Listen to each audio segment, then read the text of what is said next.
नमस्कार दोस्तों। आज हम नेक्स्ट पार्ट की बात करने वाले हैं। नेक्स्ट वीडियो हम देखने वाले हैं यहाँ पे रेलवे एनटीपीसी के प्रीवियस ईयर क्वेश्चंस हम देख रहे हैं। आज अपना सेट रहेगा नेक्स्ट जो है 12/8/2025 को पूछा गया है। चलिए क्वेश्चन नंबर 1 यहाँ पे हाजिर है। किस पहल का उद्देश्य घरेलू विनिर्माण को प्रोत्साहित करना और विदेशी निवेश को आकर्षित करना है? पहला क्वेश्चन का आंसर बनेगा आपका मेक इन इंडिया।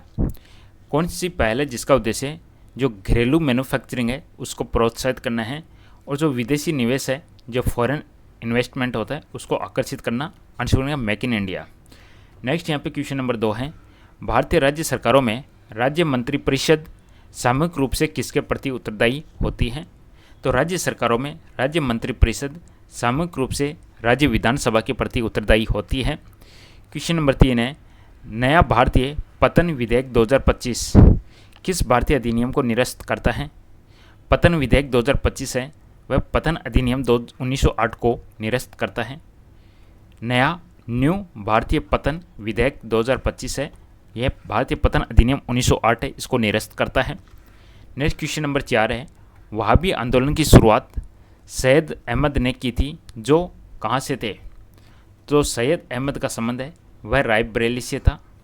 वहाबी आंदोलन की शुरुआत इनके द्वारा की गई थी। वहाबी आंदोलन की शुरुआत सैयद अहमद के द्वारा की गई थी, उनका संबंध था रायबरेली से। क्वेश्चन नंबर 5 है।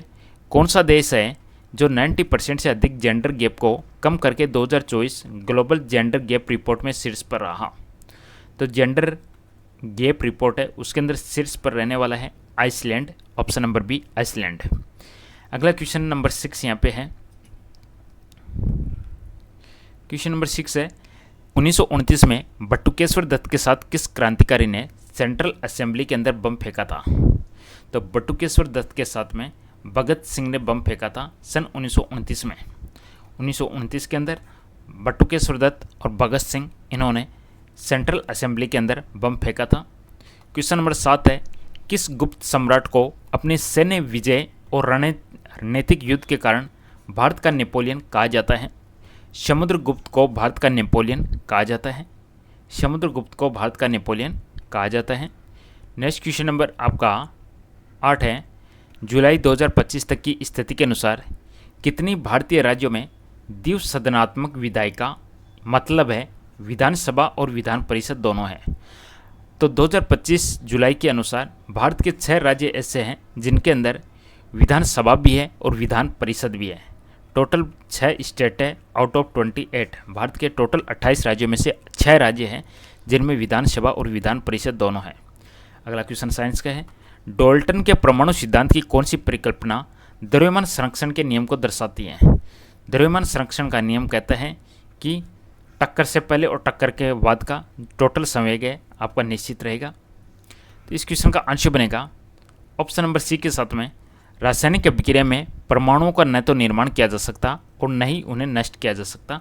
द्रव्यमान संरक्षण है उसके अंदर आप देखोगे कोई भी रासायनिक अभिक्रिया भी हो रही है तो उससे पहले जितना भी द्रव्यमान रहेगा सभी का मिला के वह रासायनिक अभिक्रिया के बाद में जितने भी प्रोडक्ट्स बनते हैं उन सब का द्रव्यमान बराबर रहने वाला है। रासायनिक अभिक्रिया में परमाणुओं का न तो निर्माण किया जा सकता है न ही उन्हें नष्ट किया जा सकता है। क्वेश्चन नंबर 10 है। यदि कोलाइड समरूप प्रतीत होता है तो वास्तव में यह क्या है? कोलाइड समरूप प्रतीत होता है तो वास्तव में यह क्या है? तो यह विषमजातीय मिश्रण है। करेक्ट आंसर बनेगा ऑप्शन नंबर डी विषमजातीय मिश्रण। क्वेश्चन नंबर 11 है। जब आप डिलीट कुंजी या डिलीट की कंप्यूटर के कीबोर्ड के माध्यम से डिलीट की दबाते हो का उपयोग करते हुए फाइल या फोल्डर डिलीट करते हो तो क्या होता है? तो वह परमानेंट डिलीट ना होकर एक बार रीसाइकिल में चली जाती है। तो फाइल को रीसाइकिल में भेज दिया जाता है। सिंपल हम ओनली डिलीट दबाएंगे तो फाइल या फोल्डर होगा वह रीसाइकिल में चला जाएगा। क्वेश्चन नंबर 12 है। पड़ोसी देशों का निम्न में से कौन सा युग में चारों ओर भूमि से घिरा हुआ है और भारत के साथ केवल स्थलीय सीमा साझा करता है? नेपाल और भूटान ऐसे देश हैं जिनके साथ में ओनली स्थल सीमा जुड़ी है चारों तरफ से, किसी भी प्रकार की समुद्री सीमा नहीं जुड़ी हुई इनके साथ में और यह भारत के साथ में स्थलीय सीमा साझा करते हैं। Next question number 13।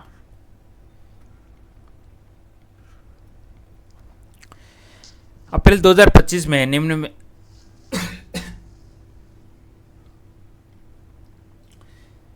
अप्रैल 2025 में नई दिल्ली में कार्नेगी इंडिया के साथ वैश्विक प्रौद्योगिकी शिखर सम्मेलन के 9वें संस्करण का सह आयोजन किस मंत्रालय द्वारा किया गया? विदेश मंत्रालय के द्वारा किया गया। क्वेश्चन नंबर 14, मार्च 2025 में VLSR SAM लॉन्च के लिए निम्न में से किस संगठन ने भारतीय नौसेना के साथ सहयोग किया? तो आंसर बनेगा DRDO ने, डिफेंस रिसर्च डेवलपमेंट ऑर्गेनाइजेशन ने VLSR SAM लॉन्च के लिए भारतीय नौसेना के साथ सहयोग किया। क्वेश्चन नंबर 15 है।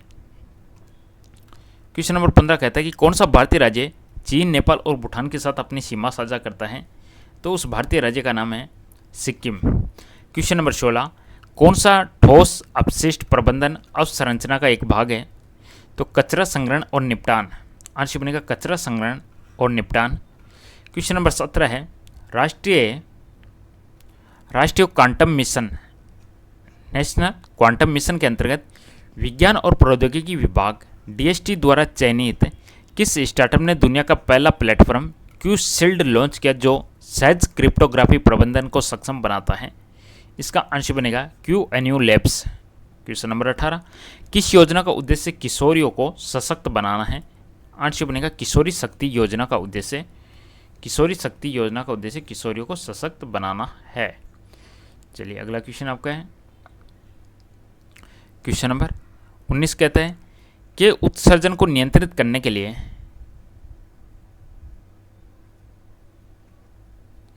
क्वेश्चन नंबर 19 है, किसके उत्सर्जन को नियंत्रित करने के लिए मॉन्ट्रियल प्रोटोकॉल पर हस्ताक्षर किए गए? Very important question.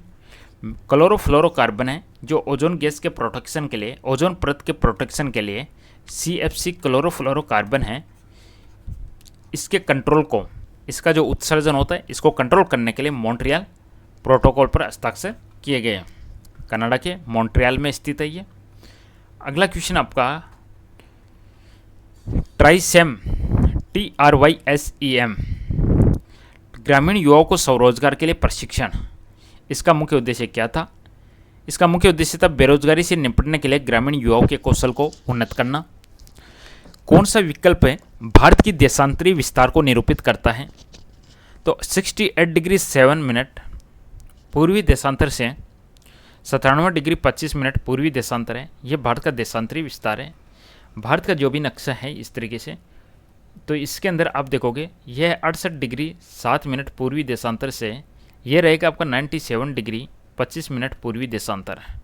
यह भारत के देशांतरी विस्तार को निरूपित करता है। अगला क्वेश्चन आपका, मार्च 2025 में दिल्ली राष्ट्रीय ई-विधान एप्लीकेशन प्लेटफॉर्म में शामिल होने वाला 28वां विधानमंडल बन गया।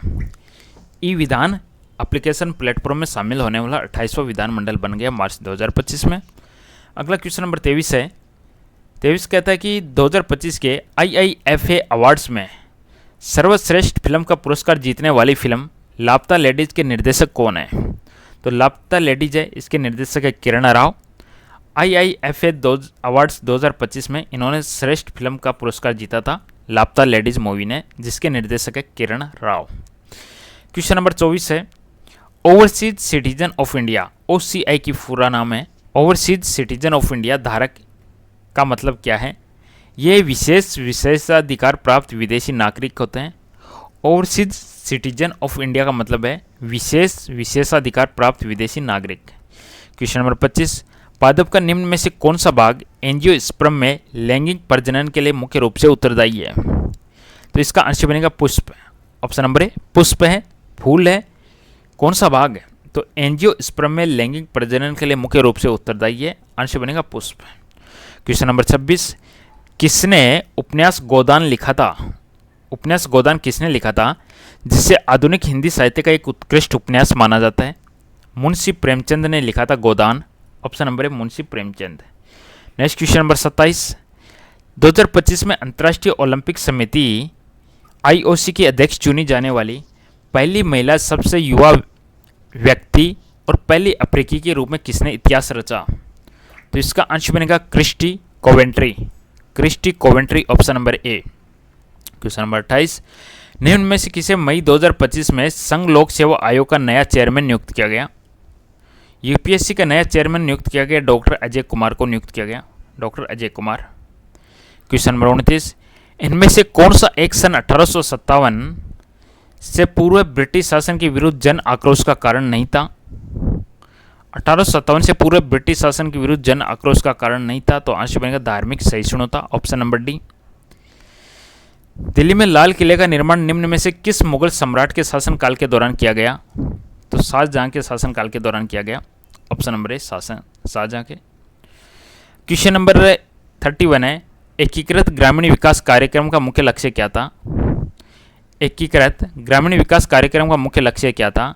गरीब ग्रामीण परिवारों को स्वरोजगार के लिए परिसंपत्तियां या कौशल हासिल करने में सहायता करना। क्वेश्चन नंबर 32, 2025 के पद्म विभूषण पुरस्कार विजेता डॉक्टर लक्ष्मी नारायण सुब्रमण्यम किस वाद्य यंत्र के प्रसिद्ध संगीतज्ञ हैं? तो इसका आंसर बनेगा वायलिन के, ऑप्शन नंबर डी वायलिन। अगला क्वेश्चन नंबर 33 है, विंडोज में कौन सा टूल फाइलों और फोल्डरों को प्रबंधित और व्यवस्थित करने में सहायता करता है? तो इसका आंसर बनेगा file explorer, file explorer, option number B. Question number 34, निम्न में से किस संशोधन ने विधायिकाओं में अनुसूचित जातियों और अनुसूचित जनजातियों के लिए सीटों का आरक्षण अगले 10 वर्षों के लिए 2030 तक बढ़ा दिया? तो आंसर बनेगा 104वां संशोधन, 104वां संशोधन। इसने विधायिकाओं में अनुसूचित जाति और जनजातियों के लिए सीटों का आरक्षण अगले 10 वर्षों के लिए 2030 तक बढ़ा दिया। अनुसूचित जाति और जनजातियों के लिए सीटों का आरक्षण। अगला क्वेश्चन नंबर 35 है, 1991 के सुधारों के अंतर्गत निजीकरण में मुख्य रूप से क्या शामिल था? तो सार्वजनिक क्षेत्र के उद्यमों में सरकारी शेयर बेचना, ऑप्शन नंबर डी। चलिए अगला question number 36, 2024 property owners association बनाम महाराष्ट्र राज्य मामले में सर्वोच्च न्यायालय ने किस प्रमुख सिद्धांत पर बल दिया था? 2024 प्रॉपर्टी ओनर्स एसोसिएशन बनाम महाराष्ट्र राज्य मामले में सुप्रीम कोर्ट ने केवल दुर्लभ या महत्वपूर्ण संसाधन ही राज्य के अधिग्रहण को उचित ठहराते हैं। क्वेश्चन नंबर 37, भारतीय संविधान की 11वीं अनुसूची निम्न में से किससे संबंधित है? मूल संविधान में 8 अनुसूची थी, वर्तमान में 12 अनुसूची है। जो 11वीं अनुसूची है वह पंचायतों की शक्तियों और उत्तरदायित्वों से संबंधित है। क्वेश्चन नंबर 38 है, कुषाण शासकों द्वारा उपयोग की जाने वाली उपाधि देवपुत्र निम्न में से किसका बोध कराती है? तो यह देवीय उत्पत्ति या देवत्व का दावा। कुषाण शासकों द्वारा उपयोग की जाने वाली उपाधि देवपुत्र देवीय उत्पत्ति या देवत्व का दावा इसका बोध कराती है। Question number 39, Hazira Vijaypur Jagdishpur HVJ pipeline, Hazira Vijaypur Jagdishpur pipeline का उपयोग मुख्य रूप से प्राकृतिक गैस के परिवहन के लिए किया जाता है। हजीरा विजयपुर जगदीशपुर पाइपलाइन का उपयोग मुख्य रूप से प्राकृतिक गैस के परिवहन के लिए किया जाता है। और आज का लास्ट क्वेश्चन अपना है, मई 2025 में DRDO और भारतीय नौसेना द्वारा स्वदेशी रूप से विकसित निम्न में से किस अंडर वाटर नेवल माइन का सफलतापूर्वक परीक्षण किया गया? तो आंसर बनेगा इसका multi influence ground mine, multi influence ground mine, इसका नाम भी आपको ध्यान में रखना है। दोस्तों ये था अपना नेक्स्ट पेपर सेट, फिर मिलेंगे अगले पेपर सेट के साथ में। वीडियो को लाइक शेयर जरूर करते रहिएगा, चैनल को सब्सक्राइब करते रहिएगा। बहुत बहुत धन्यवाद, थैंक यू।